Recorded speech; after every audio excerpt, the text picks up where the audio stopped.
Eu nasci onde ninguém sonha em nascer, mas onde muitos aprendem a sobreviver. Meu nome é Gisele Rocha, e antes de aprender a andar com salto alto, eu aprendi a correr com chinelo furado pelos becos de uma comunidade da zona sul de São Paulo. Cresci no miolo de concreto onde os sonhos tropeçam, e a vida cobra cedo. Minha mãe, Dona Lourdes, era diarista. Acordava às 4 da manhã para atravessar a cidade com um pano de chão na sacola e a cabeça cheia de promessas que ela fazia a si mesma: hoje vai ser melhor. Aos 7 anos, eu já sabia lavar uma pia com vinagre e sabão de cocô. Aos 9, levava minha lancheira com pão murcho e coragem, porque na escola os colegas debochavam do meu uniforme desbotado e dos meus cadernos reciclados. Mas tudo bem. Eu não queria ser a mais bonita, nem a mais popular. Eu queria ser invisível, só até eu conseguir crescer. Porque dentro de mim, mesmo pequena, havia uma voz que sussurrava: você vai sair daqui. Mas não vai esquecer quem te ensinou a lutar. Minha mãe me ensinou que a pobreza não era vergonha, mas sim um campo minado onde se aprende a andar leve, a desconfiar dos sorrisos fáceis e a reconhecer a verdade nos olhos. Ela nunca teve estudo, mas tinha uma sabedoria que assustava. Quando algum patrão tratava ela como lixo, ela voltava para casa com os olhos marejados, mas dizia para mim: eles podem ter dinheiro, filha, mas não têm paz. Eu acreditava. Era nisso que me agarrava quando a luz era cortada ou quando o aluguel atrasava de novo. Com 14 anos, comecei a trabalhar de verdade. Primeiro como babá, depois como auxiliar de limpeza. Eu não reclamava. A verdade? Eu gostava de ver as casas bonitas, de caminhar pelos corredores amplos com cheiros que eu não conhecia. Era como visitar um mundo que não era meu, ainda. Eu ouvia as conversas escondida, fingindo que não prestava atenção. Ali, limpando o chão alheio, fui aprendendo sobre investimento, sobre faculdade, sobre viagens. Fui guardando tudo como quem coleciona mapas para sair de um labirinto. Um dia, uma patroa deixou a TV ligada e saiu. Eu fiquei ali, passando pano na sala, enquanto ouvia um programa falando sobre mulheres que empreendiam, que saíam do nada e construíam seus próprios negócios. Algo dentro de mim despertou. Foi nesse dia que a palavra independência virou farol. Não era sobre riqueza. Era sobre não ser descartável. Eu queria ser necessária, mas por mérito, não por piedade. No fim da adolescência, entre um turno e outro, comecei a vender trufas no metrô. Depois, fiz um curso técnico gratuito, descobri o mundo dos investimentos e comecei a estudar à noite com uma obsessão silenciosa. Eu nunca falei dos meus planos para ninguém. Aprendi cedo que gente como eu precisa trabalhar em silêncio, porque o barulho chama zombaria. E eu já estava farta de ser o alvo do riso alheio. A cidade nunca me quis. Eu não era o tipo de mulher que cabia nas vitrines, nas vagas de estágio ou nas recepções de empresa. Mas eu segui. Com as mãos calejadas, os olhos atentos e o coração firme, fui me moldando. Não para agradar, mas para resistir. Cada rua que me ignorava, cada elevador que eu não podia usar, cada olhar de superioridade, tudo isso virou combustível. Eu só precisava de uma oportunidade. Um deslize do sistema. Uma fresta de janela mal fechada. Porque se eu conseguisse passar por ela, o mundo teria que me ver. E não teria mais como fingir que eu não estava ali. Eu nunca fui o tipo de mulher que sonhava com um príncipe. Talvez porque desde cedo entendi que contos de fadas só funcionavam para quem já nascia dentro de um castelo. E eu? Eu nasci limpando a poeira deles. Por isso, quando conheci Felipe Moretti, não imaginei que aquele encontro mudaria tudo. Nem que ele me olharia 2 vezes. Mas ele olhou. E foi ali que minha vida deu o primeiro giro inesperado. Na época, eu trabalhava como auxiliar de limpeza terceirizada em um prédio empresarial no Itaim Bibi. Era um daqueles lugares de vidro espelhado, com ar-condicionado gelando até o pensamento e gente engravatada andando apressada como se carregassem o mundo nas pastas. Eu passava despercebida, como um móvel. E eu gostava assim. Invisível, era mais fácil observar. E ouvir. Naquela terça-feira nublada, eu estava limpando a sala de reuniões do 10º andar, onde sempre aconteciam encontros importantes. Estava ajoelhada, esfregando uma mancha persistente no carpete, quando escutei a porta se abrindo. Levantei o olhar por reflexo, e dei de cara com ele. Felipe não era como os outros. Havia uma calma no olhar dele. Ele me viu no chão, suando, com os joelhos marcados pela borda do balde, e, em vez de virar o rosto ou fingir que não existia uma funcionária esfregando o tapete, ele sorriu. Um sorriso verdadeiro, sem pressa. Aquele tipo de sorriso que não se vê muito nos andares altos. Você sempre trabalha tão concentrada? Ele perguntou. Eu congelei por alguns segundos. Ninguém ali falava comigo, a não ser para apontar alguma sujeira. Fiquei sem saber o que responder. Só consegui balançar a cabeça com um sorrisinho tímido. Ele se apresentou com gentileza, Felipe Moretti, sócio da empresa. E estendeu a mão para mim. Uma mão estendida para alguém como eu. A partir daquele dia, nossos encontros se tornaram frequentes. Não porque eu forçava, mas porque ele procurava. Um bom dia sincero, um café deixado na copa com um bilhetinho, para quem começa o dia antes de todos. Ele não flertava. Ele respeitava. E isso, para mim, era mais sedutor do que qualquer cantada ensaiada. Meses depois, quando me vi almoçando com ele na praça de alimentação do prédio, sentados juntos, dividindo a mesma marmita que eu havia levado, eu soube que estava quebrando regras invisíveis.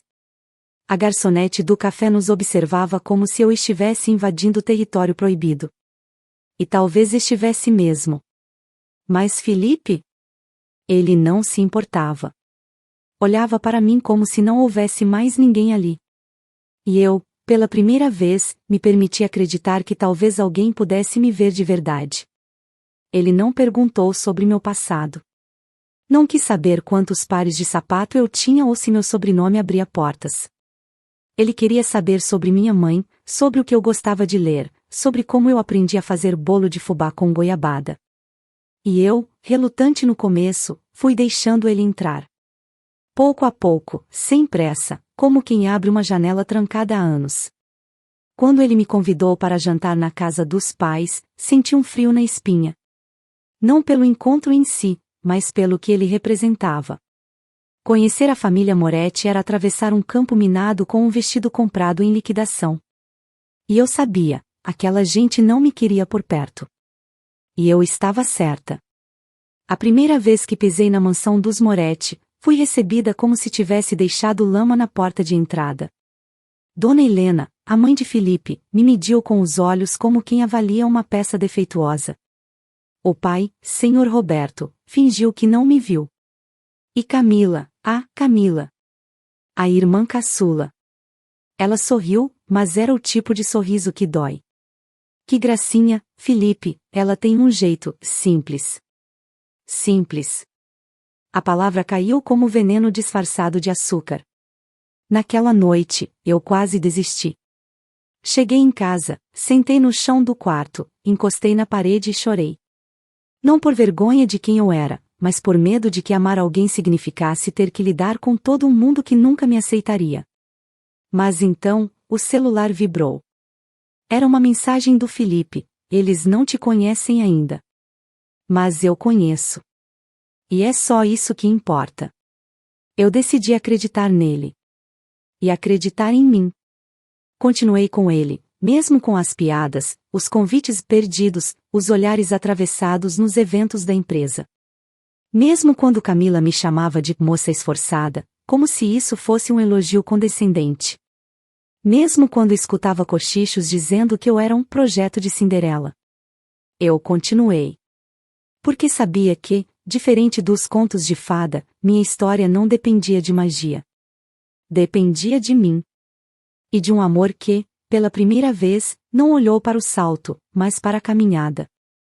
Na vida, eu aprendi que o pior tipo de veneno não vem em forma de grito, vem em forma de sorriso. E dentro da família Moretti, sorrisos falsos eram servidos junto com champanhe em taças de cristal. Depois que Felipe e eu assumimos o namoro publicamente, o jogo ficou mais sutil. Eles não podiam me ignorar totalmente, então fingiam aceitar. Mas por trás de cada elogio vinha um golpe disfarçado. E quem não sabe ler entrelinhas se machuca sorrindo. Felipe queria me proteger, eu sei. Sempre tentava amenizar os olhares da mãe, os comentários da tia Celina sobre ele ter gosto excêntrico, ou os bilhetes de Camila com convites para festas enviados tarde demais para que eu pudesse comparecer. No início, eu fingia que não percebia. Mas por dentro, cada gesto deles me lapidava como pedra sendo moldada na marrã. Eu precisava estar sempre impecável, mais educada do que todos, mais controlada, mais discreta. Porque qualquer escorregão meu seria amplificado como justificativa para me diminuírem. Camila era a pior. A rainha do deboche sutil. Sempre sorridente, sempre perfumada, sempre com alguma frase pronta para me lembrar do meu lugar. Você tem uma energia autêntica, Gisele, nada a ver com esses ambientes sofisticados, e isso é tão refrescante. Ou então, você fala muito bem para quem, você sabe, né? Aquilo era veneno puro. Mas como você reage quando sabe que está em um tabuleiro onde qualquer reação é interpretada como desequilíbrio? A resposta? Você observa. Você aprende. Foi assim que comecei a transformar minha dor em estratégia. Quando percebi que jamais seria aceita como igual, parei de tentar caber. E comecei a crescer. Em silêncio. Enquanto eles ocupavam o tempo planejando viagens e postando fotos falsas de vidas perfeitas, eu estudava sobre fundos imobiliários, entendia o movimento do mercado, lia tudo o que podia entre uma reunião de Felipe e outra. Usei o conhecimento que absorvi nos corredores da empresa e investi meu dinheiro com precisão cirúrgica. Comprei meu primeiro imóvel com o dinheiro de anos de economia, incluindo cada hora extra como babá, cada trufa vendida no trem, cada faxina feita em finais de semana. Um apartamento pequeno, mas bem localizado. Aluguei. E reinvesti. Depois, outro. E mais outro.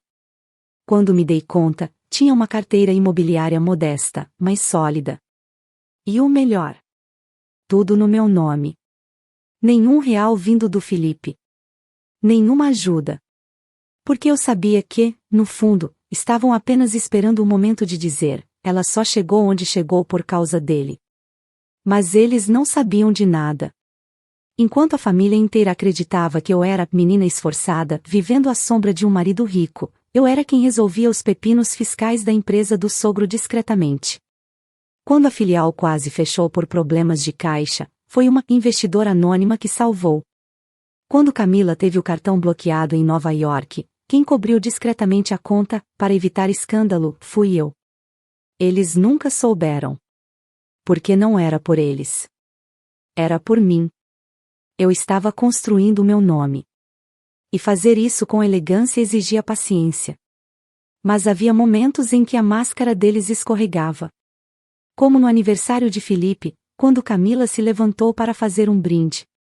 Ao meu irmão, que tem tudo, sucesso, charme, inteligência, e uma esposa muito humilde. Tão pé no chão, né, gente? Todos riram. E eu sorri. Mas por dentro, algo em mim se partiu, não de dor, mas de certeza. Eles nunca me aceitariam. E talvez fosse hora de parar de tentar. Naquela noite, voltei para casa e escrevi uma frase em um caderno que guardo até hoje: quem finge sorriso esconde dente. Era isso que eu enfrentava. Lobos vestidos de seda. Mas o que eles não sabiam, é que eu também tinha dentes. Só não usava à toa. E eu estava começando a afiá-los. Tudo começou com uma mensagem animada no grupo da família Moretti.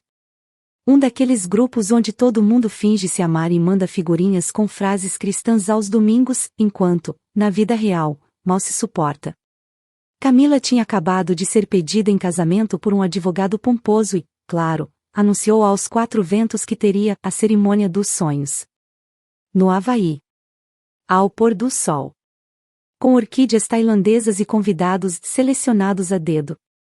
A notícia foi recebida com palminhas e corações. Eu li em silêncio. E apenas sorri. Camila sabia muito bem como usar palavras com precisão cirúrgica. Quero algo sofisticado, elegante, sem economias de gosto duvidoso, sabe, dizia ela nas reuniões de família, olhando para mim como quem não olha, mas mira. Ela organizava cada detalhe com o entusiasmo de quem esperava que aquele casamento fosse sua ascensão definitiva no ranking da elite. Só tinha um problema, ela não tinha como bancar nem metade do que estava sonhando. Felipe veio conversar comigo algumas semanas depois. Disse que a irmã estava com dificuldade para fechar o contrato do resort e que os pais estavam relutantes em ajudar financeiramente.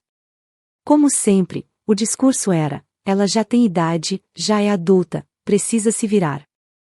Mas, ao mesmo tempo, não podiam correr o risco de um casamento medíocre. Era a imagem da família que estaria em jogo. E foi nesse momento que Felipe, com toda a doçura que só ele sabia ter, me pediu ajuda. Não por obrigação, mas porque sabia que eu podia. Eu não hesitei. Pela minha história, pelo que enfrentei para chegar até ali, aprendi a ser prática. Então transferi os valores, negociei com fornecedores, fechei pacotes internacionais, tudo no meu nome. Mas com uma condição: anonimato. Eu não queria que Camila soubesse. Porque se soubesse, não aceitaria. Ou pior, aceitaria com desdém, como se estivesse me fazendo um favor em me permitir ajudar. Durante meses, banquei silenciosamente cada parte daquela cerimônia luxuosa. O hotel 5 estrelas de frente para o mar, o cardápio degustação com 3 chefes importados, as passagens dos tios que nunca vi na vida, até mesmo o vestido de noiva exclusivo, feito sob medida por um estilista francês. Cada valor passou pelas minhas mãos. E ninguém sabia. Enquanto isso, Camila postava vídeos dos bastidores como se estivesse bancando tudo com o próprio dinheiro. Dizia frases como "nada melhor que merecer o melhor" e sorria como se estivesse desfilando para revistas. A família, claro, aplaudia. Os pais, orgulhosos. Felipe, desconfortável, mas respeitando o meu desejo de discrição. E eu? Eu observava. Em silêncio. Mas com uma certeza crescente dentro de mim, aquela festa não era sobre amor. Era sobre status. E ela só aconteceria porque a pobre aqui estava por trás de tudo. A cada semana, eu recebia e-mails com confirmações de pagamento. Os fornecedores me tratavam com reverência. A senhora Gisele é extremamente organizada, diziam. Alguns, curiosos, perguntavam por que não constava meu nome nos convites. Eu apenas sorria e respondia: não sou o foco da festa. Até que, faltando poucos dias para o casamento, recebi uma notificação de alteração de lista. Camila havia revisado os lugares da cerimônia e eu não estava entre os convidados principais. Nem Felipe. Fomos realocados para assentos secundários, como se fossemos parentes distantes ou amigos de última hora. Quando Felipe foi confrontá-la, ela sorriu e disse: quero manter a estética da cerimônia. Vocês entendem, né? É algo mais, exclusivo. Eu fingi entender. E continuei em silêncio. Naquele momento, eu percebi que aquela festa, aquela pompa, aquele teatro todo, era meu. Literalmente. Mas eu era tratada como figurante de um roteiro que eu mesma escrevi e produzi. E, ironicamente, eu era a única que não tinha direito de subir ao palco. Mas tudo bem. Que subissem. Que brilhassem. Que rissem de mim nas entrelinhas, enquanto brindavam com champanhe francês às minhas custas. Porque eu já sabia, o palco era meu. E eles ainda não sabiam o que acontece quando o espetáculo depende de quem segura os bastidores. O dia do casamento amanheceu dourado. O céu do Havaí era tão absurdamente bonito que parecia uma piada com a minha cara. As palmeiras balançavam como se dançassem em câmera lenta, e os pássaros pareciam cantar apenas para os convidados. O resort era exatamente como nos comerciais de agência de luxo, impecável, exuberante, encantador. E naquele cenário perfeito, eu, a mulher que bancou tudo, não tinha sequer um lugar à mesa. Eu acordei cedo, como de costume. Tomei banho com calma, fiz um coque simples, Vesti um vestido elegante, mas discreto, nada que chamasse atenção demais, porque eu sabia onde estava. Sabia que, para eles, eu era um corpo estranho no paraíso. Felipe me olhou pelo espelho enquanto ajustava a gravata e disse apenas: "Você está linda." Eu sorri, mas meus olhos estavam pesados. Não era tristeza. Era exaustão de fingir que não doía. Descemos juntos até o salão principal onde os convidados estavam sendo recebidos com colares de flores e drinks com guarda-chuvinhas coloridos. Camila parecia uma boneca de porcelana cara. Radiante, maquiada até a alma, com um vestido branco cintilante e um sorriso que parecia colado no rosto. Ela distribuía beijos, abraços performáticos, posava para fotos com fotógrafos que eu havia contratado. E então, quando me viu, hesitou por um segundo, aquele olhar rápido que tenta disfarçar o desprezo. Mas logo se recompôs. "Ah, Gisele", disse, como se tivesse se surpreendido com a minha presença. "Você veio mesmo." Eu mantive o sorriso. "Claro. Afinal, é um dia importante." Ela não respondeu de imediato. Me olhou de cima a baixo como quem avalia se a peça de roupa é original ou cópia. Então riu, baixinho. "Bom, espero que se sinta confortável. Mas, houve um pequeno erro na organização. Parece que o seu assento foi trocado no último momento. A lista estava apertada." "Entendo." Foi tudo o que eu disse. E era verdade. Eu entendi perfeitamente. Passei os olhos pelo salão. As mesas estavam montadas como se fossem parte de uma revista. Pratos de porcelana, taças finas, arranjos florais altos e exuberantes. Mas não havia nenhum cartão com o meu nome. Nenhum lugar reservado para mim. Nem para Felipe. Nos colocaram em uma espécie de área de apoio, ao lado do bar, onde garçons descansavam entre um serviço e outro. Era simbólico. Eu podia estar ali, desde que ficasse nas sombras. Enquanto isso, os convidados circulavam como se fossem celebridades. Todos riam alto, brindavam, falavam sobre viagens, investimentos, e sobre o sucesso da família Moretti. Era quase cômico. Um teatro de elite encenando o próprio brilho, sem nem perceber que os holofotes tinham sido pagos por mim. E então aconteceu. Camila passou perto, sorrindo para um grupo de amigos ricos. Uma das mulheres perguntou, com aquele tom falso que só gente arrogante sabe fazer: "E quem é aquela ali perto do bar?" "Uma das organizadoras?" Camila deu uma risadinha. Daquelas que parecem um sussurro envenenado. "Não, imagina. É só a esposa do meu irmão, ela tem um passado, digamos, exótico. Mas Felipe tem esse coração enorme, sabe?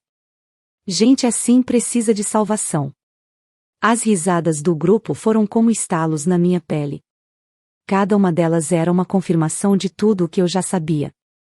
Ali, no meio de um casamento de milhões, eu era apenas a exceção tolerada. Um lembrete incômodo de que o sangue que corria nas minhas veias não era azul o suficiente para sentar na mesa de cristal. Foi nesse momento que ela se virou, como se estivesse me convidando a me afastar do mundo deles para sempre, e disse em voz alta, com aquele sorriso de víbora que só ela sabia usar: "Você entende, né, Gisele? Sangue de pobre é diferente do nosso." A risada que veio depois foi geral. Não sei quem começou. Só sei que de repente o salão inteiro parecia vibrar com aquele deboche coletivo. Felipe congelou. Levou a mão ao meu braço, mas eu já havia me levantado. Senti o calor subir pelas bochechas, mas mantive o queixo erguido. Olhei para ela. Para todos. Sorri. Um sorriso calmo, quase doce. "Entendo." Foi tudo o que disse. E então, me virei. Caminhei lentamente para fora do salão. O som da banda ao fundo, as gargalhadas, os flashes, tudo se tornou ruído. Passei pela recepção, atravessei o corredor envidraçado do hotel e entrei no carro com a tranquilidade de quem sabe exatamente o que está prestes a fazer. Eles achavam que tinham vencido. Que eu havia engolido em seco mais uma vez. Que aquela humilhação seria apenas mais uma entre tantas outras. Mas eles não sabiam que 30 minutos depois, quando eu abrisse o laptop e fizesse um único clique, a festa que tanto planejaram, e que nunca foi deles, começaria a ruir diante de todos. Quando entrei no carro, o motorista me perguntou se eu queria ir até o aeroporto ou apenas dar uma volta. Eu sorri, tirei os brincos com calma e respondi: fique por perto. Não vamos sair ainda. Sentei-me no banco de trás, respirei fundo, tirei o laptop da bolsa e o coloquei no colo como se fosse uma arma sagrada. Porque, de certo modo, era. Eu havia passado meses estruturando aquela cerimônia, e bastariam 3 cliques para desmontá-la. Com a mesma elegância com que me humilharam. Acessei meu sistema de pagamentos. A primeira aba mostrava o pacote do resort, suítes master, salão principal, sistema de som e luz, hospedagem dos convidados VIPs. Tudo no meu nome. Tudo parcelado no meu cartão empresarial. Embaixo, 3 botões: ver detalhes, editar, cancelar. Eu cliquei no terceiro. O sistema confirmou: tem certeza que deseja encerrar este contrato? Todos os serviços serão imediatamente suspensos. Sim. Eu tinha certeza. E pela primeira vez em muito tempo, estava leve. Cliquei. A tela piscou, como se soubesse que algo importante estava acontecendo. Em segundos, os contratos do buffet e da decoração também foram encerrados. O chefe francês que Camila tanto fazia questão? Cancelado. A floricultura internacional, com orquídeas brancas plantadas sob medida? Cancelada. A banda caríssima que viajara direto de Miami? Silenciada. E, claro, a hospedagem dos convidados de honra, removida do sistema com uma suavidade quase poética. O som da notificação do meu banco vibrando foi como música. O limite foi liberado. O estorno processado. O casamento Moretti deixava, oficialmente, de ser financiado por mim. De dentro do carro, visualizei mentalmente cada peça do quebra-cabeça se desmontando. Era como assistir à queda de um castelo de cartas. Uma brisa e desabou. Só que, nesse caso, a brisa era uma mulher chamada Gisele. A mulher invisível. A que entende. A que sorri calada. A que, por anos, suportou sorrisos falsos e convites omitidos, e que agora apertava sair do sistema com a tranquilidade de quem já havia sido expulsa demais para continuar pedindo entrada. Minutos depois, os efeitos começaram. Recebi uma ligação do gerente do hotel. Atendi com a voz firme. Senhora Gisele, lamento informar, mas sua solicitação foi processada. Por segurança, suspendemos todos os serviços associados ao contrato. A senhora confirma o encerramento? Confirmo. E obrigada por ser tão eficiente. Desliguei. Silêncio. Então, o caos começou. Felipe me ligou primeiro. Atendi. A voz dele estava entre o confuso e o alarmado. Amor, você fez alguma coisa? Sim. Fiz o que ninguém teve coragem de fazer, coloquei um fim nisso. Eles estão em pânico. O gerente está dizendo que tudo foi cancelado. E foi. Camila que explique para os convidados por que a noiva ficou sem festa. Ele ficou em silêncio. Então disse algo que me surpreendeu. Eu te apoio. Totalmente. Sorri. Eu sei. Em pouco tempo, começaram as mensagens no grupo da família. O que está acontecendo? Quem cancelou a banda? Por que as flores estão sendo retiradas? A comida parou de ser servida. Camila está surtando. Eu só lia, impassível, tomando uma água de cocô e ouvindo os gritos abafados vindos do salão. O auge veio quando Camila me ligou. A ligação que eu esperei por anos, talvez. Gisele. O que você fez? Você enlouqueceu? As pessoas estão indo embora. O hotel está dizendo que você era contratante. E eu era, não é? Você destruiu meu casamento. Não, Camila. Eu apenas parei de bancá-lo. A diferença entre você e eu é que eu sei o valor de cada centavo. E você só sabe usá-los para fingir o que não é. Ela gritou algo que não entendi. E então desligou. Eu respirei fundo e encostei a cabeça no banco do carro. Fechei os olhos. Pela primeira vez em muito tempo, senti paz. Sabe o que foi mais irônico? A imprensa local, que estava cobrindo o evento por causa dos nomes famosos entre os convidados, começou a filmar o caos. Em questão de horas, a internet estava comentando: casamento luxuoso no Havaí é interrompido misteriosamente. Teorias surgiram, manchetes começaram a pipocar. E ninguém sabia da verdade. Só eu. E isso era suficiente. Eu não precisei humilhar. Não precisei gritar. Não precisei devolver na mesma moeda. Apenas cancelei. E foi a vingança mais elegante que alguém como eu poderia oferecer. Enquanto o sol se punha no paraíso, a cerimônia que nunca me pertenceu desmoronava diante dos olhos arregalados da alta sociedade. Eu ainda estava dentro do carro, observando o movimento pelo vidro fumê. Convidados andavam de um lado para o outro, confusos, irritados, alguns pegando o celular como se esperassem alguma explicação vinda do além. Mas não haveria nenhuma coletiva de imprensa. Nenhuma nota oficial. Só um silêncio constrangedor vindo da única pessoa que podia esclarecer tudo, eu. Felipe foi o primeiro a me encontrar. Abriu a porta do carro e se sentou ao meu lado, com o paletó amarrotado, o cabelo bagunçado e os olhos cheios de algo que eu ainda não sabia identificar, admiração, talvez. Ficou em silêncio por alguns segundos, como se estivesse tentando organizar os pensamentos antes de me dizer qualquer coisa. Eles estão surtando, ele disse por fim, com a voz embargada. E pela primeira vez, ninguém consegue apontar o dedo para você. Olhei pela janela. Um garçom saía com um carrinho de prata coberto com toalhas, claramente desmontando o serviço. Atrás dele, uma senhora de vestido de festa protestava com a recepcionista do hotel. Não precisam apontar, respondi. Eles nunca precisaram. Sempre souberam o que pensavam de mim. Só não esperavam que eu tivesse voz. Ou pior, que eu tivesse poder. Felipe respirou fundo, passou a mão no rosto e me entregou um envelope. Eles me mandaram isso. Dentro, havia uma carta de Camila, escrita às pressas, com palavras que tentavam soar humildes, mas transbordavam desespero. Ela dizia não saber que eu era responsável pelo casamento, que nunca teve intenção de me ofender, que tudo havia sido um grande mal-entendido. No fim, me pedia que não acabasse com o momento mais feliz da sua vida. Eu ri. Um riso curto, seco. Ela não entende. Esse momento nem era dela para começar. Era meu.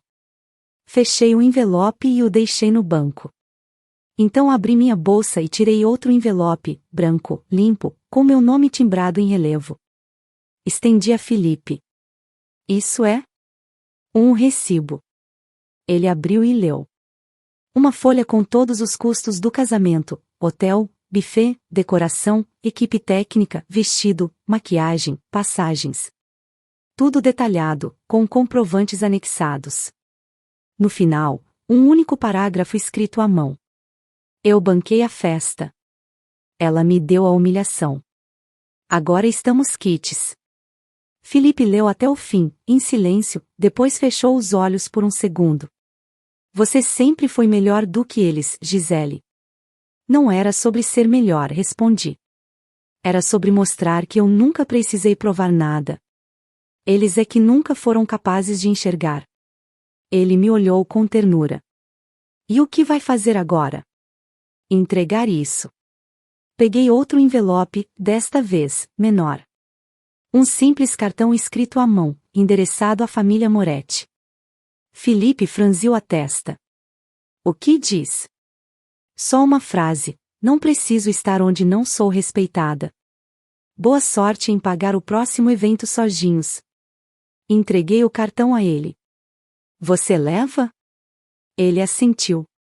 Levo. E entrego com gosto. Enquanto ele descia do carro para enfrentar o salão em colapso, fechei os olhos por um instante. Era como se eu tivesse carregado o peso de anos em silêncio, e, enfim, tivesse deixado cair. E não foi com gritos, nem com escândalo. Foi com recibos. Com números. Com fatos. Porque palavras mentem, mas contas bancárias não. Minutos depois, as mensagens começaram a pipocar no meu celular. Primeiramente da sogra, com desculpas mornas e promessas vazias. Depois, do pai de Felipe, dizendo que tudo havia sido um mal-entendido e que eu era muito importante para a família. Por fim, Camila. Ela não pediu desculpas. Não de verdade. Disse que estava constrangida e que não sabia como as coisas saíram do controle. E então, como sempre, tentou inverter a culpa. Disse que eu havia exagerado, que cancelar um casamento inteiro foi cruel. Foi a única mensagem à qual eu respondi. Escrevi: cruel é desprezar quem sustenta seus luxos. Eu só tirei o que nunca deveria ter sido dado. E enviei. Silenciei o grupo da família. Desliguei o celular. Depois de tudo, o que mais me impressionava era o quanto minha alma estava serena. Eu não sentia raiva. Nem prazer na queda deles. O que eu sentia era liberdade. A liberdade de não dever nada a ninguém. De ter mostrado, sem precisar berrar, que o mundo que eles fingiam dominar só existia porque alguém invisível o mantinha de pé. E, desta vez, esse alguém decidiu sair de cena. Mas não sem antes apagar as luzes do palco. Voltar ao Brasil foi como respirar de novo.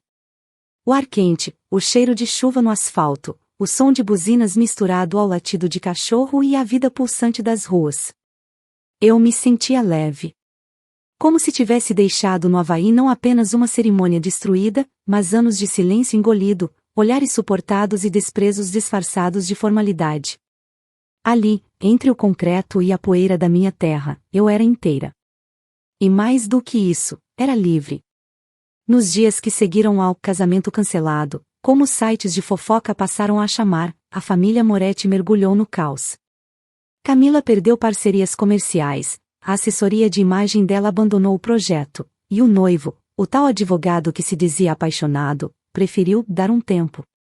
Não aguentou o escândalo. Nem o fato de descobrir, tarde demais, que a esposa não era tão rica quanto fazia parecer. Engraçado como a verdade tem o dom de chegar quando ninguém mais espera por ela, e sempre exige pagamento à vista. A matriarca, Dona Helena, fez o que sempre soube fazer, se escondeu atrás de discursos vazios. Disse à sociedade que tudo não passou de um problema técnico, de um erro administrativo gravíssimo, e tentou manter a pose. Mas as pessoas já sabiam. E pior, comentavam. O nome da família virou piada em rodas de gente que antes a idolatrava. O pai de Felipe tentou me procurar pessoalmente. Chegou a ir até o nosso apartamento com um buquê de flores e um pedido de desculpas formal, recitado como quem lê uma sentença que não entende. Eu o recebi com educação, como sempre fiz. Mas também com distância. Não há como consertar o que foi feito, Sr. Roberto, eu disse. Mas há como aprender. E parar de ensinar seus netos que valor está no sobrenome. Ele baixou os olhos. Foi a primeira vez que o vi realmente envergonhado. Camila, por outro lado, tentou uma última cartada. Gravou um vídeo dizendo que foi vítima de um mal-entendido, chorou, pediu empatia. Mas os comentários foram implacáveis. Porque o mundo mudou. E o público já não engole a versão da mulher mimada que se faz de vítima quando perde o brinquedo. Ela fechou os comentários, apagou o vídeo 2 dias depois e desapareceu da mídia. Felipe e eu, por outro lado, florescemos. Com tudo exposto, nosso casamento ficou mais forte. Pela primeira vez, não havia nada nos bastidores, nenhuma máscara entre nós. Ele viu minha força. E eu vi que ele continuava ao meu lado, mesmo quando eu mostrava minhas cicatrizes. Começamos novos projetos juntos. Ampliamos os investimentos, abrimos uma fundação social com meu nome, Instituto Gisele Rocha, focada em capacitar jovens da periferia para o mercado financeiro. O que eu aprendi com suor e silêncio, eu quis devolver com voz e oportunidade. Um dia, meses depois, voltei à comunidade onde cresci. Não com equipe de filmagem, nem para tirar foto de campanha, mas sozinha. Entrei na pequena escola onde estudei, conversei com uma professora que ainda lembrava de mim, sentei em uma das carteiras e respirei fundo. Ali, onde tudo começou, eu entendi que o que me diferenciava nunca foi o sangue. Foi a coragem de não permitir que o mundo decidisse meu valor. Saindo da escola, vi uma menina sentada no meio-fio, com uma mochila rasgada e um caderno nas mãos. Ela escrevia algo com atenção, como se o mundo inteiro dependesse daquela redação. Me aproximei, sentei ao lado e perguntei o que ela sonhava em ser. Dona de alguma coisa, ela respondeu. Tipo, alguém que ninguém manda. Sorri. Então você vai ser grande. Ela me olhou como se não acreditasse. E eu reconheci aquele olhar. Era o mesmo que eu um dia vi no espelho, quando o mundo inteiro dizia que eu não pertencia. Deixei com ela um envelope. Dentro, uma bolsa de estudos integral em um curso de finanças e empreendedorismo. Sei meu nome. Porque o que eu fiz por mim, mas o que eu deixo para quem vem depois. Hoje, quando ouço meu nome ser citado em eventos, em entrevistas, em homenagens, eu apenas sorrio. Porque não precisei gritar, nem me ajoelhar. Não precisei fingir. Só precisei existir, com firmeza, com decência, com estratégia. E, principalmente, com a certeza de que o sangue que corre nas minhas veias pode até não ser nobre, mas sempre foi forte o bastante para construir o meu próprio império. Fico muito feliz por você ter ficado até o final do vídeo. O que você achou dessa linda história? Coloque nos comentários sua opinião, deixe seu like, se inscreva no canal, e ative o sininho de notificações para não perder uma história preciosa. Até a próxima!